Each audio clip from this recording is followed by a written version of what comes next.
This video is made for medical students as a part of their syllabus. We do not suggest you to take any kind of medicine without proper prescription or any suggestion of medical practitioner. The information provided here is adopted from the product we used.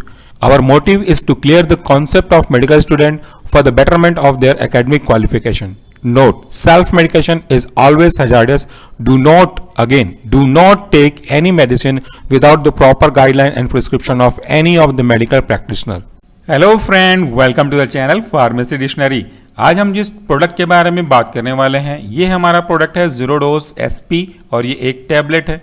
इस पूरे box में आपको 10 tablet मिलेंगे और इस 10 tablet के अंदर active constituent कौन कौन से मिलेंगे आपको हर एक डोज के पीछे आपको मिलेगा diclofenac potassium, paracetamol and serratiopeptidase. Basically ये 3 ड्रग का कॉम्बिनेशन है। चलिए अब हम बात कर लेते हैं इन तीनों ड्रग के कॉम्बिनेशन का इंडिकेशन क्या होता है, लेकिन उससे पहले हम समझेंगे एक एक ड्रग के काम करने के तरीके या उनके बेसिक क्लासिफिकेशन या कैटेगरी को, तो आसानी से हम इस कॉन्सेप्ट को समझ जाएंगे। इस टैबलेट के अंदर जो पहला हमारा कॉन्स्टिट्यूएंट है वो है diclofenac. Diclofenac non steroidal anti inflammatory drug यानी कि NSAID कैटेगरी का ड्रग है और इसके जो काम करने का तरीका है वो कॉक्स को इनहिबिट करके अपना तरीका देता है। कॉक्स को इनहिबिट करने के 3 अलग अलग तरीके हो सकते हैं। पहले तो इसको हम लोग देख लेते हैं कौन कौन से 3 तरीके होते हैं। पहला होता है कॉक्स 1 और कॉक्स 2, इन दोनों को नॉन सेलेक्टिवली इनहिबिट कर दे, इसको हम लोग बोलते हैं नॉन सेलेक्टिव कॉक्स इनहिबिटर। दूसरा होता है कि हमारा ड्रग कोशिश करे, प्रीफर करे कि कॉक्स 2 को इनहिबिट करे। और तीसरा जो तरीका होता है वह सेलेक्टिवली कॉक्स 2 को ही इनहिबिट करे। इसमें से तीसरा वाला ज़्यादा अच्छा माना गया है, लेकिन जो हमारा आज का ड्रग है डाइक्लोफेनेक वो दूसरी कैटेगरी को है, यानी कि प्रीफर करेगा आपके कॉक्स 2 को इनहिबिट करने के लिए। बट यहाँ पे एक चीज़ आपको समझना पड़ेगा कि क्या डिफरेंस होता है कॉक्स 1 और कॉक्स 2 में। दोनों यानी कि कॉक्स 1 और कॉक्स 2 रिस्पॉन्सिबल हैं बायोसिंथेसिस फॉर प्रोस्टाग्लैंडिन। ये जो हमारा प्रोस्टाग्लैंडिन है ये हमारे पेन के परसेप्शन के लिए रिस्पॉन्सिबल है। जब स्टार्टिंग में इसकी डिस्कवरी हो रही थी तो प्रोस्टाग्लैंडिन को एक्सपेरिमेंटल एनिमल में इंजेक्ट किया गया तो वहाँ पे रेडनेस, इन्फ्लेमेशन और पेन का परसेप्शन हुआ। तो जब कभी भी हमारी बॉडी में खास करके जब रूमेटिक आर्थराइटिस हो, ऑस्टियोआर्थराइटिस हो, सीवियर टूथ पेन हो, मसल लैक हो या बॉडी में कोई सीवियर पेन हो रहा हो, अगर इन्फ्लेमेशन हो रहा हो अगर, तो उसको ठीक करने में, उसके दर्द को, उसके तकलीफ को कम करने में हम डाइक्लोफेनेक का यूज़ करते हैं। कॉक्स 1 का जो एक्टिविटी है वो हमारे लिए हाउसकीपिंग का भी काम करता है, यानी कि हमारे बॉडी में बाइकार्बोनेट के सिंथेसिस भी ये करता रहता है साथ साथ, जो कि हमारे लिए अच्छा है और उसी की वजह से हमको ज़्यादातर अल्सर होने के चांसेस नहीं होते। तो अगर ये नॉन सेलेक्टिव होता है नहीं, लेकिन अगर ये होता तो कॉक्स 1 को भी इनहिबिट कर सकता था, तो इससे प्रॉब्लम होती। बट ये है प्रिफरेंशियल, मतलब ये पूरी कोशिश करेगा कि आपकी कॉक्स 2 को इनहिबिट कर सके, तो थोड़ा सा आपके लिए ये अच्छा एडवांटेज शो करेगा। तो एट द लास्ट हमारा जो प्रोस्टाग्लैंडिन है उसके सिंथेसिस को ये इनहिबिट करेगा। फाइनली हमें पेन का एहसास, इन्फ्लेमेशन का जो पेन है वो दोनों कम हो जाएंगे। दूसरा जो इसमें एक्टिव ड्रग है हमारा वह है पैरासीटामोल। पैरासीटामोल को हम लोग बोल सकते हैं एंटीपायरेटिक ड्रग। वैसे तो ये भी एग्जांपल है आपके NSAID का ही, क्योंकि NSAID का मतलब होता है non steroidal anti inflammatory drug, और ये जो कैटेगरी है वह आपके पेन के लिए, आपके इन्फ्लामेशन के लिए और आपके फीवर के लिए यूज़ होते हैं, मतलब उनको ट्रीट करने के लिए यूज़ करते हैं। पैरासीटामोल बहुत ही अच्छा, पोटेंट और बहुत ज़्यादा पावरफुल एंटीपायरेटिक ड्रग है। इसका यूज़ किसी भी तरह के रीज़न की वजह से जनरेट हुए फीवर को रिड्यूस करने में किया जाता है, तो ये हमारे लिए यूज़फुल हुआ।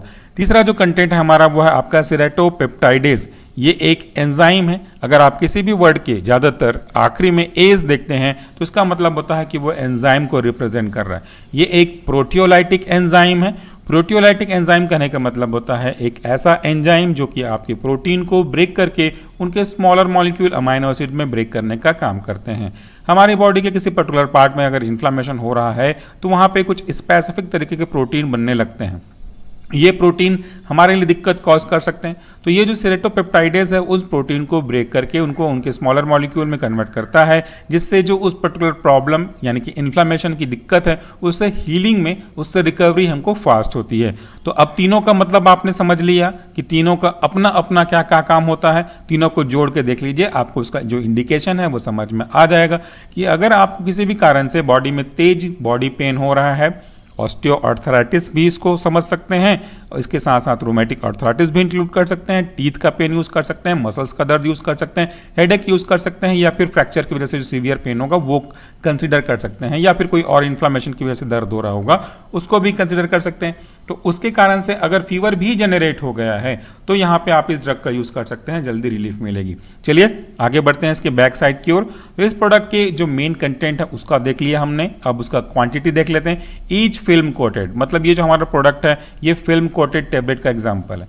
डाइक्लोफेनेक पोटेशियम ब्रिटिश फार्माकोपिया के गाइडलाइन के accordingly, BP means British pharmacopoeia 50 mg है। इसमें जो पैरासीटामोल है इंडियन फार्माकोपिया का 325 mg है। सेरेटोपेप्टाइडेस है इंडियन फार्माकोपिया के अकॉर्डिंगली 10 mg है। तो जो हमारा मेन कंटेंट यहाँ पे है वो पैरासीटामोल सबसे ज़्यादा कंटेंट में है, फिर आपका डाइक्लोफेनेक पोटेशियम पेन के रिलीफ के लिए, फिर आपका serratiopeptidase 10 mg as enteric coated granules containing not less than 20,000 units of serratiopeptidase. जो हमारा सेरेटोपेप्टाइडेस है ये आपका एंट्रिक कोटेड ग्रेन्यूल्स के फॉर्म में यूज किया गया है ताकि इसको आपके जीआई में प्रेजेंट एसिड से बचा के रखा जा सके, और फाइनली इसका जो अवेलेबिलिटी है वो आपके स्मॉल इंटेस्टाइन में इंश्योर किया जा सके, इसीलिए इस पे एंट्रिक कोटेड यूज किया गया है, which is not less than two 20,000 units of serratiopeptidase. Excipient की जो क्वांटिटी है वह है आपका क्वांटिटी सफिशिएंट। इसका मतलब है कि ऐसे इंग्रेडिएंट जिनका कोई फार्माकोलॉजिकल एक्टिविटी नहीं है, केवल वो बल्क को इंक्रीज करने के लिए करते हैं। इस टैबलेट का जो कलर होगा वह है red oxide of iron, dose as per the direction of your physician, क्योंकि ये शेड्यूल एच कैटेगरी को बिलोंग करने वाला ड्रग है। Store in cool and dry place, protect from direct sunlight, keep medicine out of reach of children.